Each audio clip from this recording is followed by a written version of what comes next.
Hello, everybody. Welcome to day 3 of our mental health summit. We're halfway through, and it's been so fun to just host all kinds of conversations with such wonderful people, including you all in the chat. Thank you to everyone who has participated so far. And if this is your first time here, welcome to our segment about acting and content creation in a little bit of a different realm. So today we have Stephanie Machado, and I will allow her to introduce herself to you all and share a little bit more about how we connected.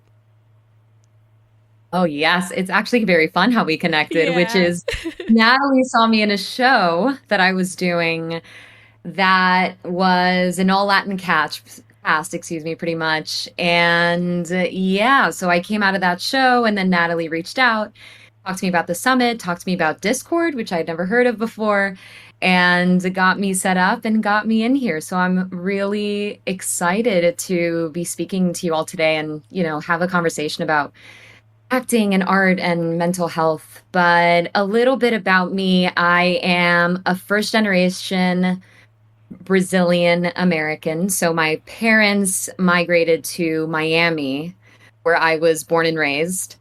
And then I started a career in acting when I was about 9 years old, and I knew from then that that's what I wanted to do. So I went to drama schools and magnet schools and performing arts high schools, and then I went to SMU for acting and then Yale for acting. And so I was, by the time I was done with grad school, I was like, okay, enough studying. Let me go to New York and let me try to do the thing professionally. So I've been living in New York for almost 7 years. Yeah, 7 years now through a pandemic and a writer's strike and all these things happening. But it's felt like there's been some momentum going and then not so much momentum at all, and then momentum again. And it's just, I'm sure you all know as artists and creatives that there is no linear path with it. So it's felt like I've learned so much in my experience of being an actor in the city and just like, how do I navigate the ups and downs of the career? And so, yeah. And then outside of acting, I teach at NYU, and I also teach people, just muggles. I mean, for people saying that, yeah. But, regular people who are not creatives, how to public speak and how to deal with nerves around anxiety and things, nerves around public speaking and things like that. So, yeah, those are my gigs outside of acting. Isn't she so cool, everyone? I feel like I found the coolest person to introduce you all to. And I gotta say, you've been a New Yorker for about 7 years now, so I think you can actually say I am a New Yorker, because I think once you hit the Oh, 7 year mark, welcome to the I don't crew. know about that. I feel like any real New Yorker would be like, you were not born and raised here. I'm a It's real like New if you're not Yorker, so it's born and okay. bred. I Thank I you. give you the New Yorker card. I deem you with it. Oh, thank you so much. Of course. All right, so we'll get a little bit more into how I specifically met Stephanie in a little bit, because that's part of our interview. So, you talked a little bit about your background being an actor and an educator. So, I wanted Yes. you to tell us a little bit more about that and how you stay rooted in your values across the work that you do. Ooh, wow, good question, Natalie. Yeah, I feel like for me, I got lucky because, I feel like many actors struggle to find something else that they're passionate in, really passionate. Like the gigs that they do are like, working as an administrator in an office or waiting tables and things like that. But I actually fell into teaching by accident. There was a moment when I came to New York where I had a colleague who needed to leave to do a show, and they were like, "Would you like to step into this for the next semester?" So I got into it and I found a real passion for it. And not just because I love teaching, but it also because it keeps me honest as an actor. Mm. So everything that I am preaching, I'm also needing to put into my work as well. So the fact that I'm able to consistently talk about the technique and be around young creatives, honestly, is very inspiring to me. And in terms of my values, yeah, I feel like there's a lot of what I'm trying to teach, especially this like new generation, and something that I'm continuing to try to instill in myself is this idea of empathy, where especially right now with the state of the world and everything that's going on, people are getting so internal and focused on themselves Mhm. and how do I go through this and how do so I try my best in the spaces that I'm in creatively and in the classroom to try to have people take their attention away from themselves and actually more onto other people, that actually that's a way to deal with the things that are going on in the world. And part of it being an actor, it's not just, oh, I'm here as a performer, but it's also like I I'm trying to teach people to be better people. And the Yeah. bet, and a good actor will do that. The attention is on the other person. You're playing roles that aren't your own. So you have to approach it with a level of respect and empathy to be able to take on those roles and live and breathe as that human, I So love that. yeah, yeah. Yeah. So that's, I think, my core value these days. It's so cool to hear how you take the work that you do and you go beyond just becoming a better actor, how that can be a form of internal work and personal growth. And I think that's so inspiring. So I love that you have that take in the work that you do. And I feel like as an educator overall, that's something that should be something you embody. So it's great to hear that that's how you approach the work that you do. And I'm sure that your students have taken so much away from everything that you've taught them. I hope Yeah. so. I mean, there are days I will say where it's like, oh my gosh, I have nothing for you today, and I'm gonna sit here and I'm gonna listen, and it's gonna be great, But like today, I do not have anything to offer. Um, but yeah, yeah, And I think that that's so important too, because there's a difference between just listening and active listening. And I think that yeah. being an active listener can help you learn how to actively speak and advocate for the things that are valuable to you. So, Yes, yes. just to segue a little bit into more of your career path, especially because you mentioned that you kind of fell into education and that wasn't Mhm. something that you were seeking out. What has surprised you the most about the direction that your career has taken, especially knowing that you weren't seeking to be an educator at first? What surprised me the most is that I never thought I would be happy if I wasn't just doing acting. Hmm. And what I found is that a lot of that for me, and this was one of the things that we talked about, I think, in our last meeting, but one of the things for me was that when I was younger, when I had just moved to New York, a lot of the validation that I was looking for was external. So not internally understanding that my craft is good, I'm good at what I do, and I instead was looking for other people's approval. And I think if I wasn't acting and wasn't succeeding at acting, that I was feeling like I wasn't doing enough, that I wasn't good enough. So, and now I'm finding that actually there's so many things that I know as an actor that I've been able to put into my teaching, speech at NYU, to public speaking, right? To creating my own stuff, that it doesn't necessarily matter that I'm not, just like, I mean, it's, this idea of like, here's my starting point and I have to end here. And if I Mm-hmm. don't get here, then I'm not succeeding. Do you know? So this idea of success that has shifted for me.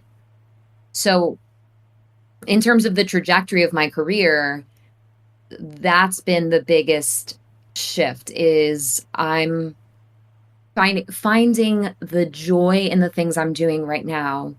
And yes, I am, I have aspirations and I want to be a lead on a TV show and things like that. But what I'm doing right now, I'm doing well and I know the work is good. So I have a lot of pride around it and also a lot of joy around it as well. Did that answer your question? It might have Yeah, I gone off a little bit. I just thought about the analogy of like the corporate ladder. How it's like, oh, you go one direction, right? And you're climbing up a ladder.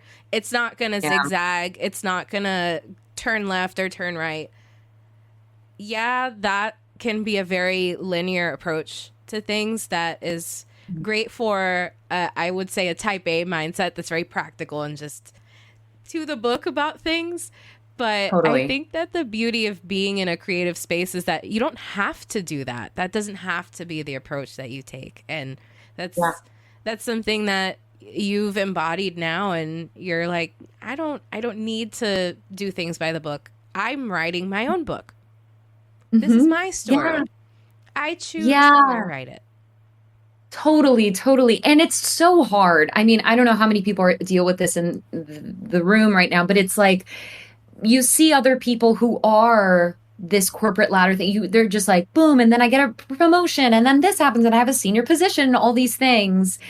And then you're just looking at yourself, you're like, there is no real layout for an artist. So it's like, am I getting better if I'm not Mhm. moving up in the world in that way? Like, if I'm not the lead in a TV show, like, am I bad? Do you know? And it's so not that. It's so much. I mean, I love artists for this reason of just like embracing the now, like embracing the present moment and just like letting the wind move you as it does sometimes. Because, if we just focus on one goal, it's going to be really hard for me to find Yeah. happiness because I'm not if I just don't get that one thing, then I'm going to feel unsuccessful. And that's Yeah. not true because I'm getting better. I mean, we're all getting better every day if we're consistently thinking about it and creating our own stuff and opening ourselves up to those opportunities that arise. Exactly. And I think that the moment that you step out on a stage and people get to appreciate your craft, you're doing something already. And Yeah. you may just be receiving it as applause because you're not able to speak to every single person in the room, but just know you are making a difference. And that's why we're here right now. Yeah. What you were able to create that I was able to witness just meant something to me. So Oh, I thank you, wanted to Natalie. learn more about you and actually have that conversation with you and tell you that. So I'm Yeah, I'm very thank you. grateful that I'm able to do that with you here today. So I wanted to pivot a little bit into your cultural background before we get into Mhm. how we met because I want to talk about it so bad. But I'm trying to keep things structured in a way that the conversation flows. Yeah. So you mentioned that you're a first generation Brazilian American. Mhm. How has your cultural identity shown up in the spaces that you've had to build or navigate? Yeah. Okay. How's it shown up in spaces that I've helped build or navigate? So it's tough, right? It's especially because I'm someone who is white presenting and Hollywood and theater, sometimes it's difficult to prove to them that I don't have a white cultural background. Hmm. So part of what I loved about the show that I did, Laughs in Spanish, is that there was space made for people who are like Cuban Americans that live in Miami are white presenting, Yeah. right? But they don't have the culture of whiteness. So sometimes I struggle to find my way in those spaces because sometimes theater in Hollywood doesn't deem me as quote unquote Latin enough, Hmm. which always hurts, right? It hurts a lot actually because I mean, at home I speak Portuguese. My dad doesn't even speak English. My whole extended family is in Brazil. And I speak the way I do because I mean, if you talk to my sister and brother, they have Miami accents. They have Brazilian, I love it. Miami-ish accents. This was trained out of me because of all the theater schools that I did. And it was a very old school way of being like, no, you have to speak quote unquote proper and be a certain way in order to be castable. So Hmm. it's really tough for me to uh answer that because yes, I have the opportunity of being in like white spaces, but it also for me is hard because it's not me. It's like I want to be more part of the Brazilian theater community, right? I want to be more part of that, but it's sometimes difficult. So the work that I do is I try to show up for myself in a real way and advocate for myself in auditions, in rehearsals, where I try to let go some of this more like formal way of speaking and let myself just be me, Hmm. right? That might be a little bit more free. I mean, when I speak in Portuguese, it's like I'm a completely new person. I don't know if anyone here, if you all speak different languages, but this is what happens with languages Yeah. is like all of a sudden you're like this other person. And I would say in Portuguese, I'm like louder and like there's my volume it's like my pitch is going up and down. Yeah, Yeah. yeah, it's a different energy. Yes. So it's like that's the real me. But then when I bring myself into English, it's like, you know? So yeah, so it's that I think for myself. Is that I don't know if that's clear. Yeah, it is. I just feel like Yeah. you you embody a self-advocacy, and you're Hmm. reminding people that the way that you appear and that first impression that you might have isn't completely who you are. Obviously, it's a part of who you are, and that's how you want to be perceived in that moment. But there's so much more that people can learn about you by sitting down and having a conversation. And even just Right. asking, hey, where are you from? Right. What, where did you grow up? What schools did you go to? Where, where are your parents from? What kind of friends did you make growing up? Those kinds of questions can share so much more about you than just how you look and how you sound. So I'm so glad that you give yourself the chance to say, hey, there's so much more to me than just how I appear to you right now and how I might Mhm. sound on camera. Right, Because, because then it's like yeah, all then I would be doing then is like playing a stereotype of what they think a Latin person should look like and sound like and be like. Do you right, know? exactly. And they're moving, I mean, Hollywood is moving a little bit away from like, you know, brown people playing maids and things like that. It's still in film and TV, Yeah, but it's not as prominent. So it's like the fight continues. Just yes. like, can we get more of the lead role in these things and not just these supporting roles here and there where it's like you're either playing. I mean, I remember in my early days of auditioning, I was going in for so many like you know bad girl, like aggressive sort of, like those kinds of roles. Like And I'm like, that's not grungy even kind me. of roles. What's that? Like more grungy kind of roles.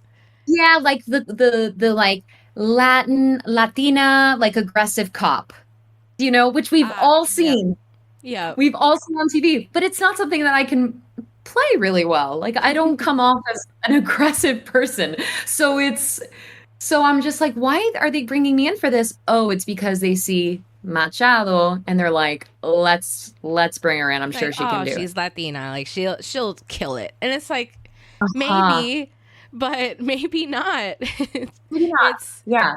it sucks that like they'll see your name and already make an assumption about you without even Yeah. looking at you, seeing your face. Like they probably don't even look at your headshots. And just from your name alone, they're making an assumption about you. Yeah. Yeah. Yeah. But I'm I'm so glad that within theater, you've been able to find more of a place to embrace that side of your culture, even though in the role that I met you in, you weren't particularly playing a Brazilian American, but you were still playing a Latin American woman. And I'm going to get into that now. So Huh? I met Stephanie because she was performing the lead role at a play that I went to with my partner Christian, who's in chat. And we went into it just really excited for a Sunday afternoon at the theater. Didn't have any thoughts about this project that I was working on or anything like that. I was just ready to have a good time. And then she came out on stage and blew me out of the water. So I'm going to share with you all a little bit about the play before we get into some questions. So I wrote a little description here. The play is called Laughs in Spanish, and it's a cafecito-induced comedy about mothers and daughters and art and success. On the eve of Art Basel, Mariana, who was played by Stephanie, is about to open a career-defining show in her Miami gallery when suddenly all the paintings go missing. To make matters worse, her once famous, mostly absent mother hits town with a mysterious agenda. Part telenovela and part whodunit, Laughs in Spanish is a poignant and playful exploration of family and identity bursting with joy. Y'all, when I tell you that we were just bursting out laughing every 5 minutes with this show, it was so good. And it reminded me of those sitcoms that I watched growing up with these family settings and how those little inside jokes would come out and those phrases that your mom would say growing up would just be a huge part of the conversation, and just the intersectionality between older and younger generations in Latin homes and what that might look like. So just to get into your character a little bit more, I mentioned her name's Mariana. She's a vibrant, chaotic, and emotionally layered role.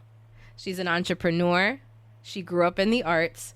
She's LGBTQ+, and she's full of so much sazón. What excited you most about stepping into her character? So, Natalie, I got to commend you on that little blurb, by the way, for the play. That was really good. I was like, oh my God. Cafecito induced. So good. What excited me the most?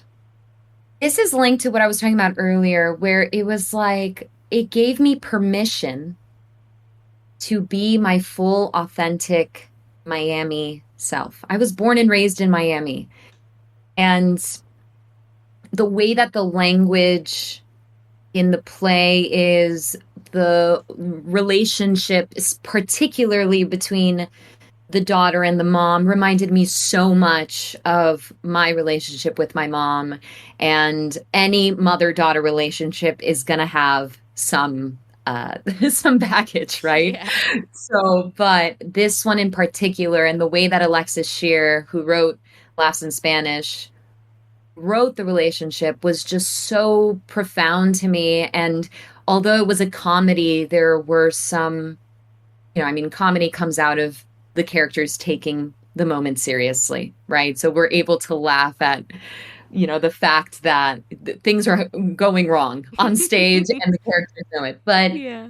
I think what excited me the most was delving into that mother-daughter relationship and also allowing myself to revisit my Miami self again, right? We all had like Miami accent. It I was love like it. so fun. Yeah. And Alexis Scheer, the writer, her and I went to high school together and middle school. I didn't So know that.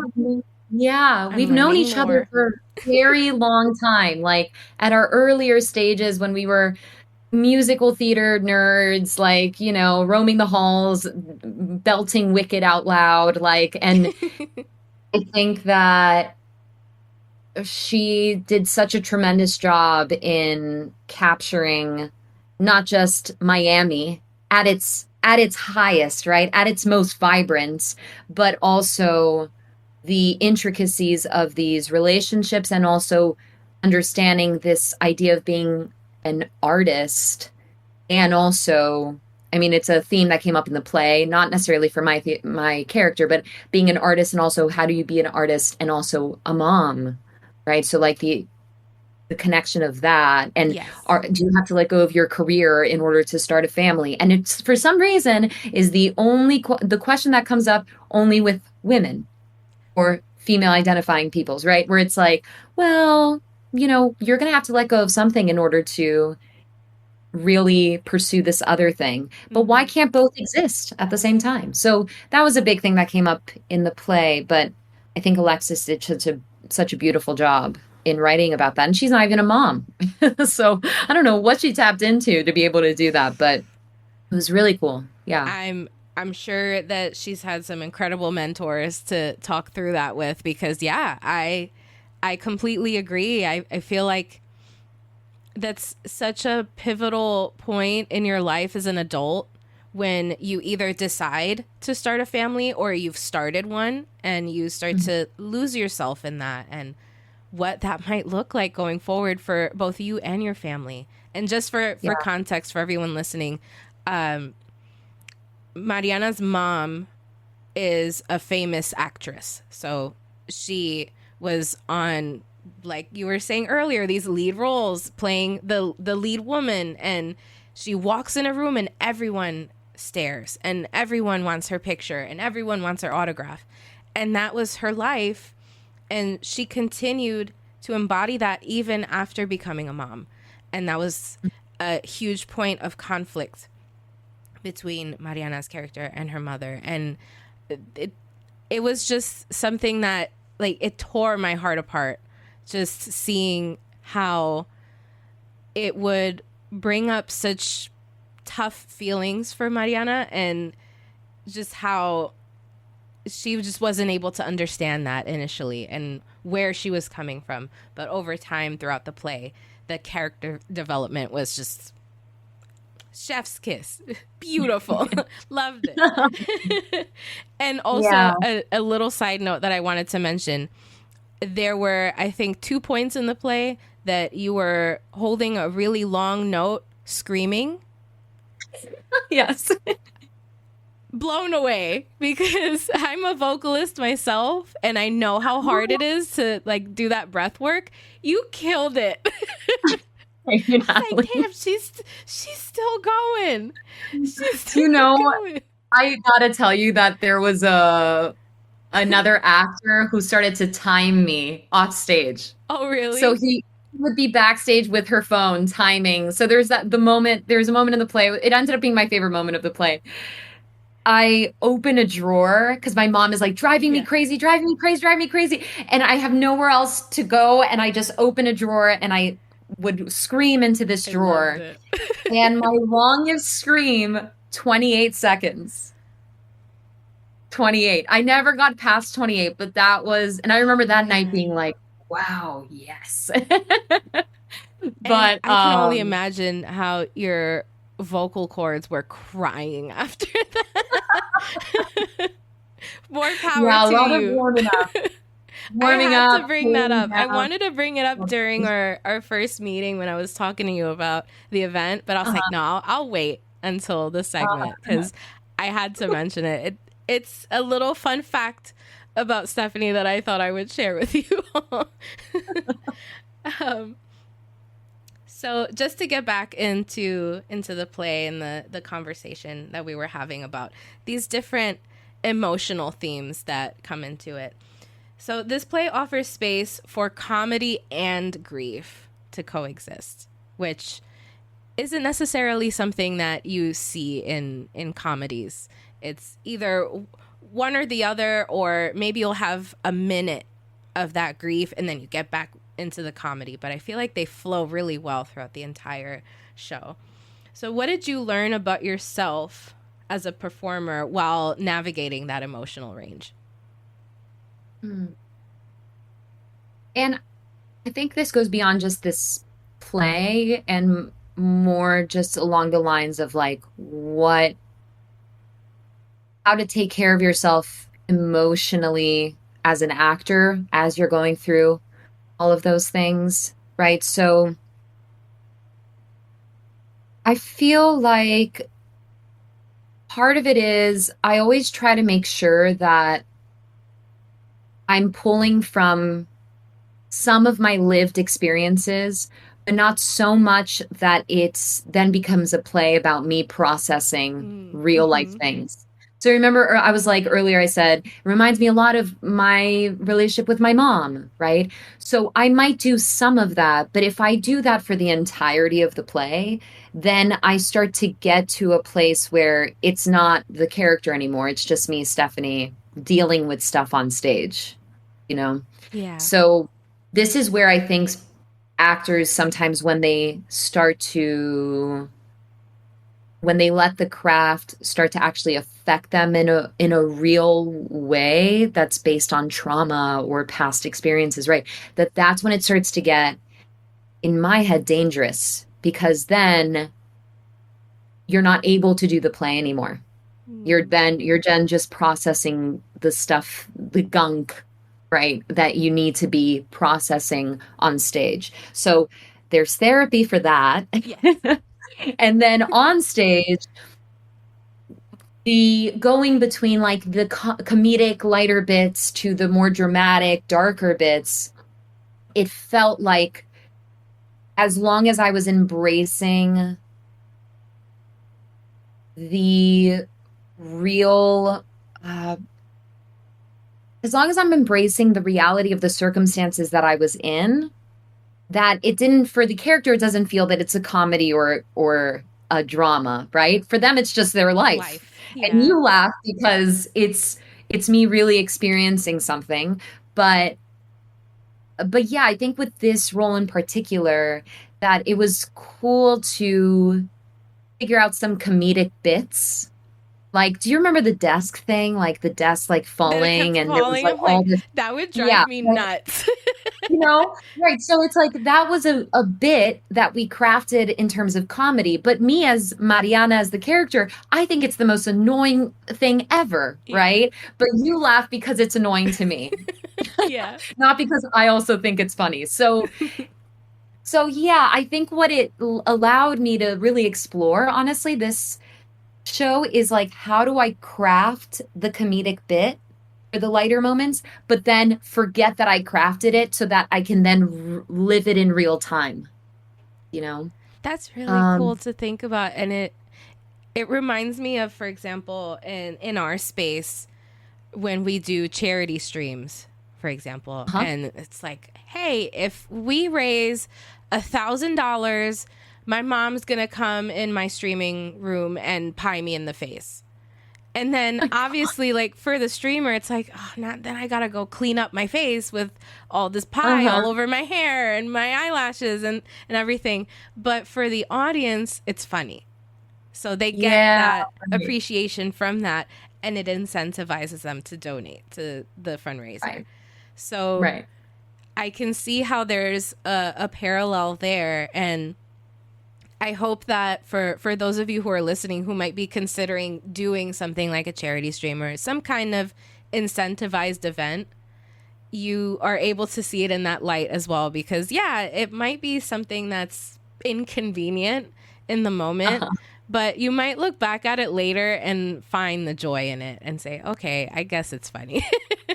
So I think that being able to embody that on a stage and have that sense of division and separation is it's helpful for your mental health, but also just so you can feel like you can immerse yourself in the character but still be yourself once you're done for the day. Because Yeah. that's, yeah, I could only imagine. I'm not an actor at all. I've like done some random little things, and I worked in off-Broadway theater when I was younger, but it wasn't anything like to this scale.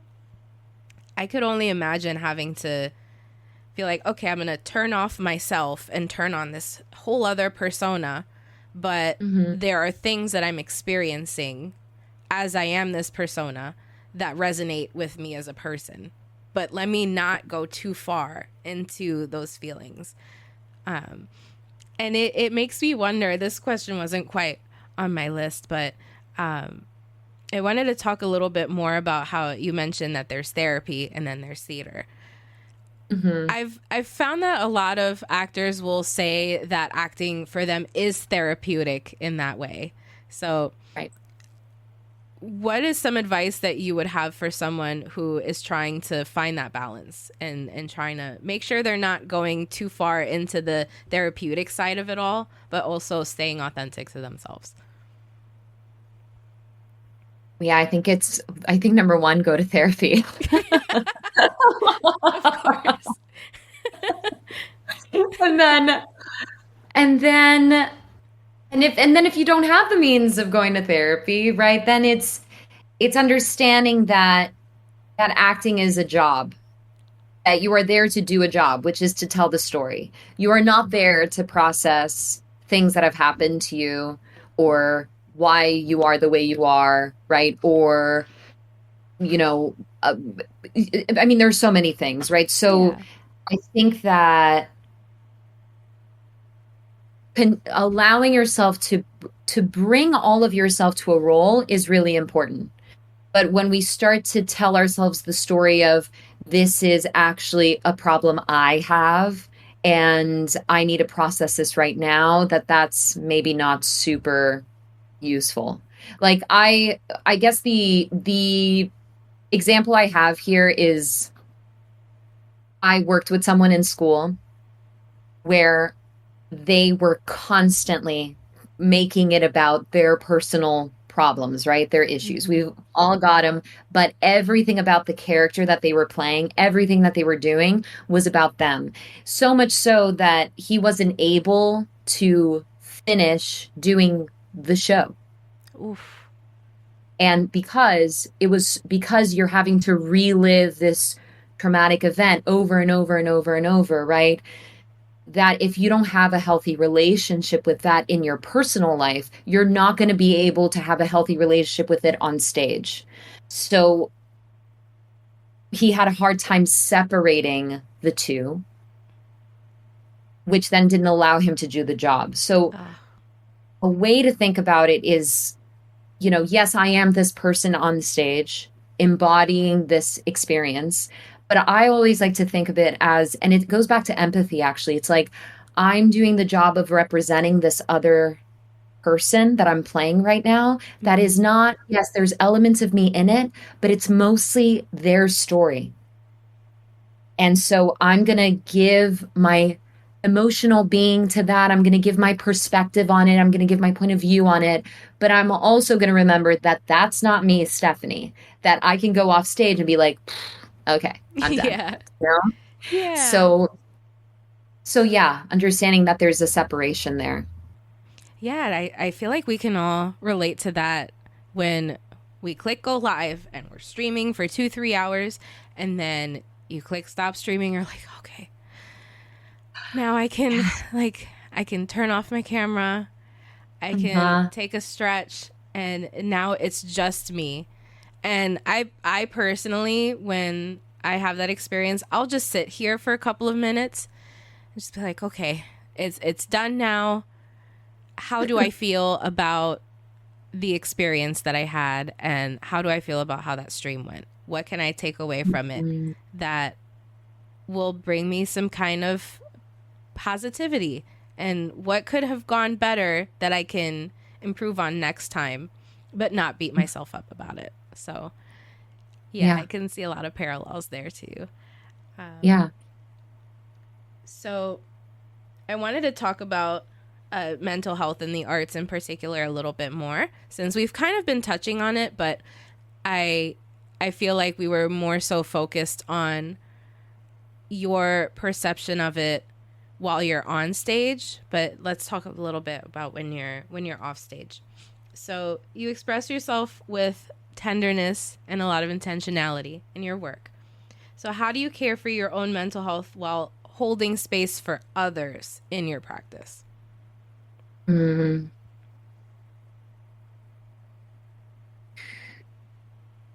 I think that it ebbs and flows as an artist.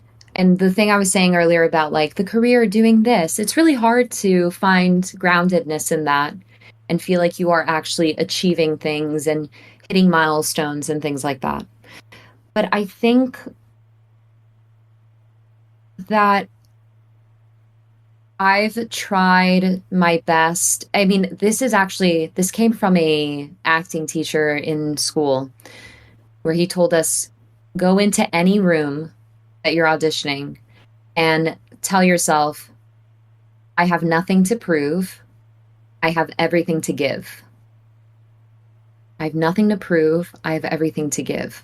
And giving myself that motto in a way has allowed me to take care of myself too, because I'm not in a constant state of needing to like get good feedback or make sure that I'm doing a good job here or Mm-hmm. right, but it's actually, oh, I'm here to offer you the work that I have. Look at me go. Do you know, like it puts me in Yeah. a different mindset. So I think that that has been a really big one for me in terms of mental health. And then I think the Yeah. other thing would probably be not making acting my only focus in my life. That actually I become a better actor when I allow myself to go on trips. When I allow myself to Yeah. hang out with my friends and see my family and many times I will book a trip and of course I will get a call back for something like a Oh, commercial or something and I'm like, well, can't do it because I'm going on this trip. I've committed myself to this trip, you know? So I think balance is also really important in my life and I try my best to not get so swept up in just the acting part of it because that can very quickly make me feel like in a state of desperation. Well, I didn't get that one. Well, why isn't the phone ringing? Okay, well, where's my next audition? Oh my God, right? That I don't ever want to be living in that space for more than 5 minutes at a time. yeah. um, I can imagine, especially because at least this is my perspective from like what I've seen on media that a lot of the times when you audition for something afterwards, it's like, okay, we'll get back to you. And it's very like poker face and yes. you can't really know what they were thinking, how they feel about your performance Mhm. just from looking at them or listening to them because they try to keep it very neutral. So Yeah. you can start to spiral like, did they love Yes. it? Who am I competing with? And how did they do it? And like, what could I have done better? And it's like, you don't even know if they liked Yeah. it or not. So why put yourself in a mindset of, I probably could have done this better? Right. Yeah. And then all of a sudden, I'm just trying to be a mind reader, Yeah. which, like, you can't control how people experience what you're doing. Do you know what can I control in this experience? Oh, the only thing I can control is what I'm doing. And Yeah. then everything else is out of your control. Exactly. You know, so you're so right. Every question you just asked, I've asked, so I'm like, well, who am I up against? And what time are they doing this? And I know that director, but the other person didn't seem so happy in the room. Like you just make all these crazy assumptions and they're usually based on nothing. You Yeah. know? And it's like, So, I feel like you can feel the same way with like job interviewing, right? Like you yeah, submit yeah, your resume and then you get a generic like thanks, we received it back, and then it's like you sit there and you refresh your inbox every day and you're like, "Okay, I haven't heard back yet. Have they looked at it? What could I yeah, have put on my resume to stand out more? What if the ATS system like didn't read my resume properly? I'm overqualified for this role. Why haven't they called me back?" And you just start to think that you're not good enough just because a system might not have recognized that because it's a yes, system. And exactly. I feel like it can be the same way in this perspective, even though it's people that are essentially reviewing you in this case if you are called in for an audition. But I think that kind of set it and forget it mentality is great. It's like, Uh-huh. okay, I Yeah. submitted. I'm going to go about my life now because I'm a whole person that has a whole other livelihood outside of this audition. So, Absolutely. It doesn't all hang on this one moment in my life, and that being really cozy with rejection is a good thing, right? It's like, yeah, they Yeah. rejected me. Okay, not for me. All What's meant right. for me will come into my life, and everything else will go to other people that, hopefully will make their lives better. Like Yeah. I miss just recently I had a callback for like a big theater thing and I didn't get it, but one of my good friends did that role. There you And go. so it's like, I'm sad that I didn't get it, but I'm also so happy that she's going to be able to take on this role and she's so perfect for it as well. So it's just like if it's not a gift for me in this moment, it's a gift for someone that I maybe know or don't know and I can just go about my life, and I've been starting to do this new thing actually where after any big audition, I'll give myself a treat. So I might go to ice cream or buy myself a new shirt, but immediately after I'm like, did a good job today. I'm going to go and buy Hell myself yeah. something, Yeah. I love no that. matter the results. We all deserve a little treat, especially Yeah. when we do good work. Even when we don't do work at all, or we don't do good work, at least in our perspective, we still deserve a treat. So Yeah. if Agreed. anything, y'all can take that away from this entire conversation. After this segment ends, give yourself a little treat. Some ice cream. Yeah. Yeah. So, a little bit of a second to last question here when it comes to mental health in particular. What helps you navigate the emotional labor of performing or teaching, if you'd rather take that direction, when Mhm. your own cup feels low? Yeah. Yeah. I think this is related to the active listening that you were talking about earlier. But I think for me too is that I don't try to force having more energy in those moments or force like I'm okay today. I'm doing a good job today. That actually I just allow myself to feel the feelings and I breathe because I think the only way out is through. I So say if that I'm all not the feeling, time. oh, you do? I do. Yeah, it's huge. It's huge because you'll feel better about it too. Like I don't want to feel like I shouldn't be allowed to have feelings. Like I think we all should be allowed to have feelings and to live in the feeling and breathe through the feeling. And sometimes the feeling lasts all day, sometimes the feeling lasts only an hour, right? But it just and I think especially in those educational spaces that I try my best to live by example, I guess, in those moments where it's like we do a check-in at the beginning of each class, right? And I'll be Mm. like, I feel drained. I am, you know, uh, I am looking forward to ice cream later, like, or whatever. But we have a Yeah. little check-in that we do, a little ritual, and it's meant for just that, to actually allow everyone in the room to come in with the things that they are feeling, not feeling like they need to push things aside in order to be a certain way in the room. Of course, that doesn't mean that I'm gonna go in and like not do my job. Like I'm gonna go in and I'm gonna do my job to the best of my ability today.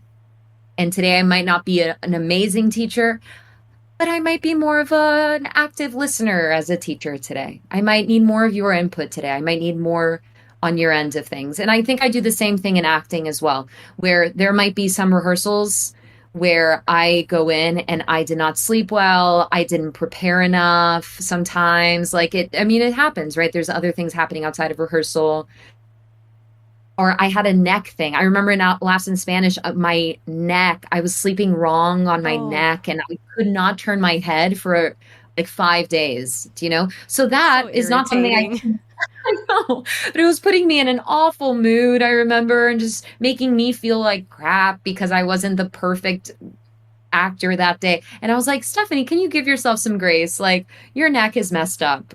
Like, it's Yeah. fine. You're gonna be okay. Yeah. Um, yeah, so I think it's that for me. And I think it's such a simple concept, but at the same time, it can go such a long way because you're communicating with others that you're not at your usual percentage, because we're not always going to be at 100%. I don't think we're ever at 100%. Maybe Yeah. on a really good day, we're at a 90, 95%. But if you're at like a Mhm. 60%, that's still pretty high, but not what people usually expect from you. So if you say, hey, I'm at 60 today, they'll know to help compensate that 30, 35% and make you feel like you're inching back towards that, but the pressure's not all on you and you don't have all that onus to meet those expectations. And I'm sure your Yeah. students appreciate that too, because then they know what the class might be that day and how to come in with their own energy if they're able to provide that 30% for you. Yeah, absolutely. And I feel like it's also I'm in a position in my own life where it's like the spaces that I am in, people are understanding of that. People embrace that. People like it's all about ensemble and community, right? So and so it gives me permission in those moments to be like honest with myself and with the people in the room. But I do realize that not everyone has that kind of safe space, right, in their own professions. So it's like feeling maybe this is more about like how do we build community? How do we build community again and support one another again? Where I think there's less and less of that these days. So but yeah, I wanted to mention that because I'm speaking from a place of privilege in that way, where it's like I get to show up at my 30% self today and it be okay that I'm not going to get fired because of that today, Yeah. you know? That's Um, always a huge plus. But also it just seems like you're surrounding yourself with people who can resonate with that and understand that, and how we're so we're so layered. I actually mentioned this in the segment last night. Like, we're like mhm. onions. There's so much to peel back from who we are, and we're not going to show up as this version of us that people know us to be from the very first time that we've met them. There's Yeah. going to be days that it's just not possible because our brains are being bad and we have Yeah. no control of that. But that doesn't mean that you shouldn't be treated with that level of grace that you deserve in those moments. And I feel like we all deserve to have that. So Yeah, I think that's a definitely. great way to embrace that going forward. Just being upfront when you're at 30% and what that might look like. And Right. maybe not everybody will understand, but at least you tried. And I think that Mhm. that effort can go a really long way with those who can understand it. Yeah, and advocating for yourself in that way is huge as well. Like, I'm gonna Yeah. stand up for myself today in this. Yeah. Yeah. I feel like you kind of answered this next question that I have here, because you had talked about the motto that you embody quite a bit, how you show up and you're there to share what you have to offer and what Hmm. that means to you. But I don't know if you might have another kind of piece of just wisdom that you can share with us for a lesson that someone has taught you that you bring with you to the stage and to table reads and to the classes that you teach. The first thing that I'm having the impulse to share is leading with a sense of play. So that it can all become so serious Yeah. between career and building career and being a teacher and being a good educator and being a good actor and I get caught up. I'll speak for myself, but I get caught up in this idea of like I need to be really perfect at this, and that usually constrains me in a way that I don't feel as creative and I don't feel as good of an actor as I could be. That actually there's a lot of play and a lot of joy that can come out of any circumstance that you're in, you know? So that is a big lesson that I learned in school from this guy, Chris Bays, who is actually a clown teacher Oh, in New that makes York. sense. Yep, And that makes even sense. with the clown, even with the clown who's crying and is like, oh, my life sucks, right? That there is joy in that, oh, I get to cry today. My life Yeah. sucks, and then he, I think, sent us away when we graduated. He sent us away and he was like, your one homework, well, actually, he gave us two pieces of homework living in New York City. One was if you miss the train, you have to go out loud, really loud, ah, dang it, on the Yep. platform. I've done that many a time. Yeah, but like really loud, So he was like, dare yourself to do that and take up space in that way and feel the big feeling of missing that train. So, dang it. And then the other piece of homework that he gave us was he said, sing a little song every day. It can be a song about doing the dishes, it can be a song about you taking a shower, right? But it's this idea that I think he is trying to evoke in us is like that on even on the lowest of days we can shift a little bit of how we're feeling by allowing ourselves to sing a little song or I allowing love ourselves to that. shift our perspective on things like, yeah, today sucks, I'm going to sing about how today sucks. Today sucks and we're gonna have a good time, like just let it go, like let it be Yeah. free. Um so yeah, I think leading with joy, finding a sense of play in anything that you're doing so that you can feel free and creative and more yourself. Yeah. That's really good advice because music is just good for our brains overall. Yeah. So, I can see how it ties into that sense of play but also doing something that your brain will just appreciate because it's just I Hmm. don't know what it is about music that those hormones just get going and it makes a difference even just sitting down and listening to music that resonates with you from a special time in your life or your favorite artist or an album that you used to listen to when you were a kid and it just reminds you and it takes you back to that moment. I think that that's really good advice to lead with in any kind of creative space, just leading with play. And I think that's why a lot of us became streamers because we literally lead with play because we play games. Yeah, So actually, it quite works literally. out really well.